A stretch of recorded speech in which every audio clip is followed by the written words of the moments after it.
In my experience as a youth minister for over 14 years, I found out 4 things that always killed my fire. Number 1, it was offense. Anytime I got offended at somebody, I lost my fire. People leave the churches because of offense. Actually, 99% of people that leave the churches today leave because of offense. And for those of us who think, yeah, it's about church, do something and change so that people stop leaving the church because of offense. Actually, in one meeting, Jesus had 75 of his key leaders leave him. If you think that if the church will get perfect, less people will leave the church because of offense. If the church will get perfect, more people will leave because of the offense, because they could not live up to their perfectionism. Offense is unavoidable. We can only stop causing offenses, but we cannot ever stop having offenses. You will be offended. And offense is the devil's trap to cause your fire to die out. It's just the devil's trap. That's all it is. If you look today, somebody offended you, tomorrow you're gonna unknowingly, you're gonna offend somebody, and it's the devil's trap to kill your fire. That's all it is. The second thing that I've seen in my ministry and personally in my life, or what kills the fire, is disappointment. It's when you dream, you believe, you fast, you pray, and it doesn't happen. You prayed for somebody who wanted, you believed that they're going to be healed. You had a word from God. You knew it and nothing happened. And next thing that happened is that becomes like a water that goes on your fire. And it's very important. I want you to see this. When you get offended, honestly, Jesus doesn't really go after you and tries to butter you up. When the guys got offended, Jesus didn't go after them and say, hey guys, let me explain. I didn't mean you to eat my flesh. I meant communion. Jesus didn't do that. But when guys left Jerusalem, walked to city of Emmaus, he walked beside them, encouraged them with scriptures until their hearts got on fire again. Anytime you're disappointed, Jesus will walk behind you and remind you of His word, so your heart will catch fire again. And the third thing that kills our fire is honestly busyness.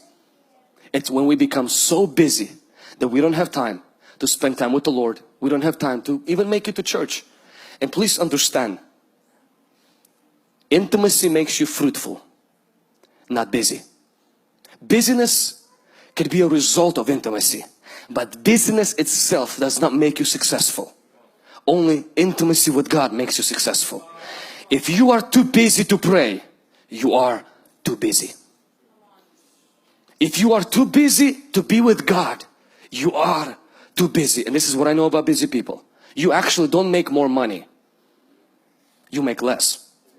Because you break God's rule. God ordered for us to rest on Saturday. If you say, but I'm going to work 3 jobs, 4 jobs, I mark this. You will not make more money. Because God blesses order and you are out of order. God blesses order, not out of order. I mentioned how Chick-fil-A decided not to open its fast food restaurant chain on Sundays. And people said, did you know that on Sundays all the fast food restaurants make the most money?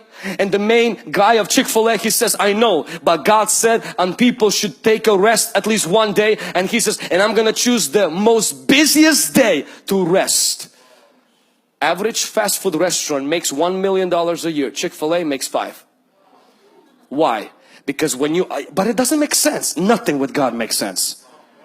But when you follow the order, God blesses you.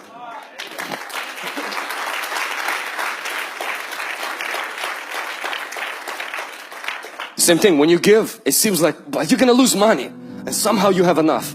When you hold on to that, it seems like it's never enough. Business is good if it comes out of your fruitfulness and it doesn't affect your intimacy with God. But the moment you see your fire is dying out, your fire is dying out, cut back on some things. Catch your breath. Relax. You're still gonna die. Why work so hard that you waste you ruin your health to get more money, and then you spend your money to get your health back? Why don't you just keep both at the same time? Because this is not just about relationship with God. This is about your health being. This is about your kids. Knowing who you are. This is about your family. This is about your spouse. This is about everyone, everything being intact. And the last one is materialism. Materialism is not when you have stuff. It's when the stuff has you. I have this Apple Watch. I have this watch. this watch doesn't have me. Because at any moment, this watch can be yours. Not today.